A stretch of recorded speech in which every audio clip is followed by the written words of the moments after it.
Hello' guys, এইখিনি গধূলি হাঁহ পোৱালিখিনি গঁৰাললৈ ভৰাব লাগে। হাঁহ পোৱালি মাকখিনিক পোৱালিখিনিক চবকে এই পুখুৰী বাৰীত থাকে। জল তলে ক'লো নাযায়, অকল ঘৰডোখৰতে থাকে। ঘৰৰ বাৰীৰ পৰা আনি গঁৰালত ভৰাব লাগে আৰু গধূলি দানাখিনি দিব লাগে। দানাখিনি যেনেকৈ দিলেও সিহঁতৰ চচপেনো আছে, এনেকৈ চৌ এটা আছে, সেইটো তাতো ঢালি দিয়া হয়। এনেকৈ নহ'লে স্লেবখন আছে, তাতে ত্ৰিপালখন পাৰি থোৱা আছে, তাত ঢালি দিলেও সিহঁতি খায়। সিহঁতি খোৱা বোৱা একো টেনশ্যন নহয়, ধুনীয়াকৈ য'ত দিলেও খায়। তাৰপিছত গধূলি অকল সিহঁতক নিব লাগে আৰু গঁৰাললৈ।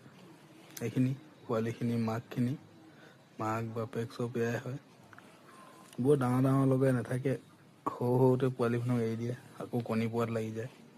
গধূলি এনেকৈ চব গোটেই হাঁহখিনিক গঁৰালত নিব লাগে। গঁৰালত নি বান্ধি থৈ দিলে আকৌ ৰাতিপুৱা আমাতকৈ জল্দি সিহঁতিয়ে হাঁহ পাব। হাঁহ পাই যোনটো চিঞৰ মাৰিব, অকণমান দেৰিলৈ শোওঁ ক'লেও শুব নোৱাৰোঁ। গোটেইখন হাঁহ পোৱালি মাক গোটেইখন ৰাতিপুৱাই চিঞৰিব। দেৰিলৈকে অকণমান শোওঁ ক'লেও, যিহেতু ঘৰটো লগালগিকৈ আছে, দেৰিকৈ শুবও নোৱাৰোঁ। এনেকৈ ভাগৰি সোনকালে উঠি